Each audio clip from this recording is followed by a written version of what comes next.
Now Judge Abby.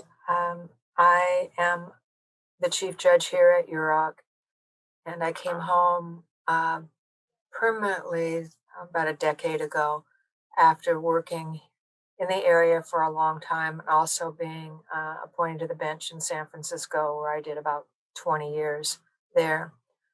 And during the last part of that, I got the Judicial Council to allow me to work with my tribe at the same time.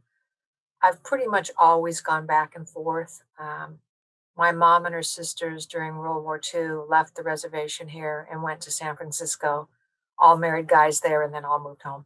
So that pretty much is the story. And so I've been running up and down this road my entire life. I was the first tribal woman to become a member of the California State Bar a very long time ago.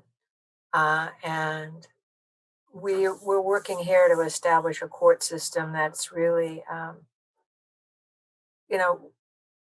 having worked in the state system for a long time, I really figured out how different it was from who we were. And I really did not want to bring that system home. And since I got the opportunity to set up and establish a system here, we made it very Yurok values system based. I just decided that I wanted my own graveyard because you can have them on our reservation if you have enough property. And my mom had been buried off reservation, and frankly, she had a pretty hard life, and I just didn't feel like she would want to stay there. So I moved her home to my property, and we have a graveyard now because I just said, she didn't have an easy go up here, and I felt like she would be happier to move and give her a nice place. And so I moved her home, and then Ham and them all came over, and we had a nice ceremony to welcome her home, and it was nice. Wow. And one of my nephews, actually one of old grandsons, he was the youngest of that family. He was so proud because it was the first time they said he was old enough to come to a burying, because we don't let really young kids come. Mm-hmm. And so he was so proud to help me to do it. I tell them it's your responsibility to stand up. That's what our ancestors expect of you, and that's what I expect of you. And you need to do this. Whatever you can do, you need to do. And it's for they gave a lot. Our ancestors did, and we can do this. We're next in line, and I'll be gone soon, and this is yours. And, you need to do this, and we have all this responsibility to each other and to the environment and to all the beings here. And if we don't do this, then they're all going to be hurt. And who wants that? Who wants that to live with it, to be on you? We have to do the best we can. And that's what's expected. That's why we came here. You came with a purpose. Now meet your purpose.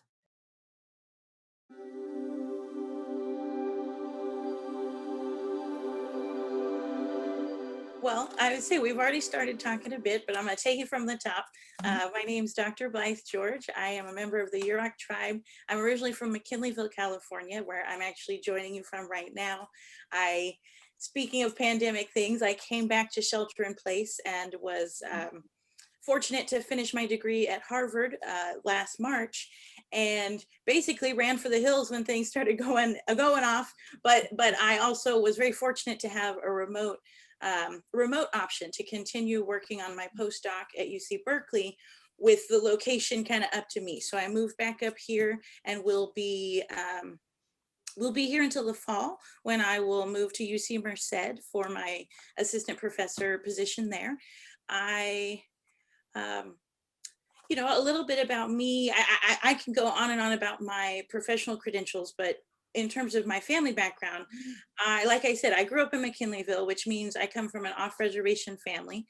There is very much a reason for that. My grandma was, my grandparents are actually a little bit older than most. They were both born in 1929.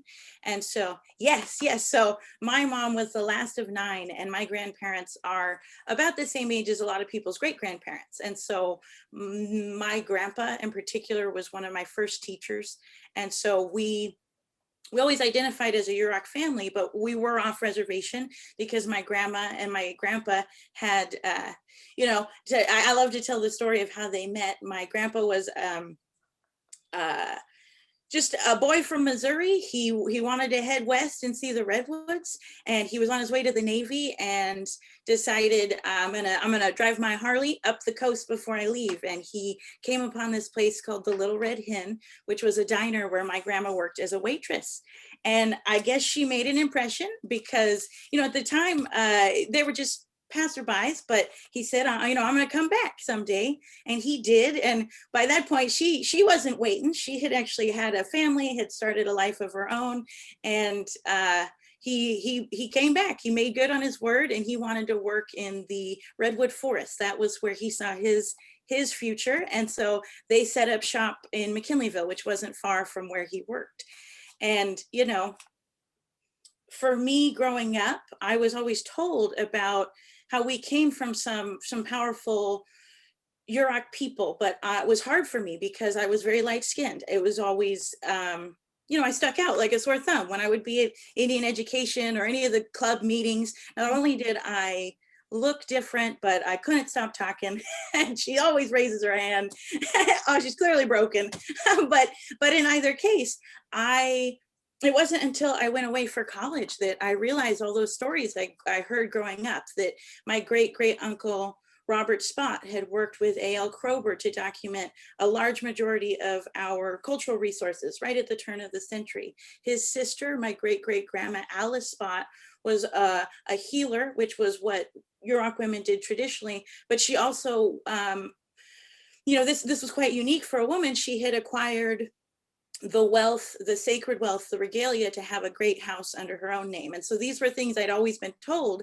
And it wasn't until I was reading in a book at Dartmouth that it was like, oh my gosh, they weren't kidding, that this is who I have in my lineage. And for me, since that point, I'd always been committed to coming back home because I was a Gates Millennium Scholar, and I felt, you write quite a few essays about how you're going to come back and what you're going to do with it. And I felt very obligated to make sure that even though I had access to these opportunities, that their benefits weren't restricted to me.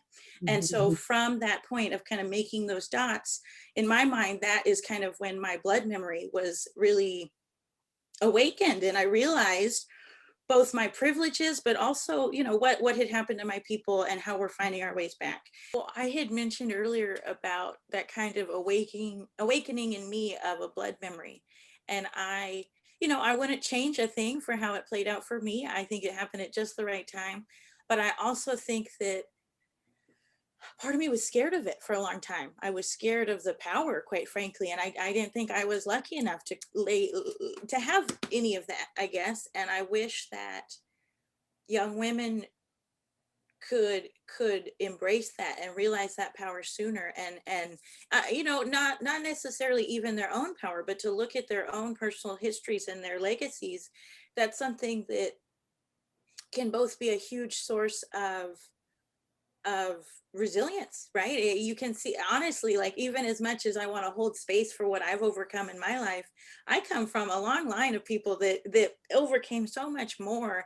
And in a way, by recognizing that resilience, but also those traumas, and taking that time to realize how the things you've experienced in many ways are an intergenerational legacy that you have the power to heal.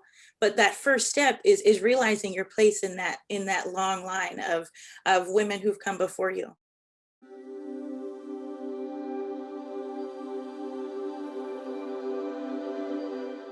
Well, my name is Jessica Carter. I'm a member of the Yurok Tribe. I've grown up in Humboldt County all my life, pretty much. I went to school here in Humboldt for undergrad, and then I went to UCLA for grad school. When I went to school, I always wanted to come back to the tribe and work for the tribe. My mom, ever since I've grown up, she's always worked for local tribes, and I think that's where it kind of rubbed off on me. So I came back and I started working for the tribal court 11 years ago now, working with Judge Abby. when I first started working, she was there one day a month. We had primarily fish court. There's maybe like 10 cases on. There was a staff of about 5 people. We were crammed into the executive office at the time. We didn't have our own facility. And then while I was working at the tribe with Judge Abby, she kind of like mentored me into wanting to go to law school. I mean, I always thought about it, but it wasn't something that was in the plans because I had already just graduated grad school, and I had my son my second year in UCLA, so I had to start raising him. So we first were looking at different law schools, and then she came across Concord Law School, which is the online program. So California, you can do online programs and still take the bar. So I went and did that. Just graduated 2020. I actually did the whole celebration. It was like 2 weeks before the whole shutdown of COVID. So that was great that I got that out of the way.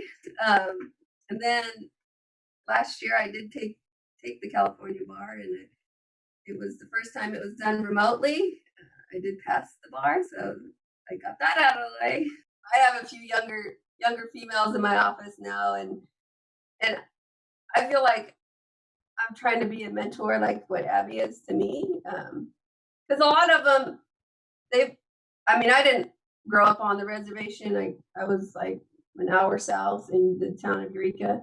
That's where I still reside, and I think a lot of them don't see the opportunity. I feel like they have the knowledge base and they're driven, but they don't see the opportunity of going out there and getting the education or advancing themselves too. Like, you don't have to be just an admin. You don't have to be just a clerk. Like, you have the skills and you have the knowledge that you can do other things because you're driven. You have that passion.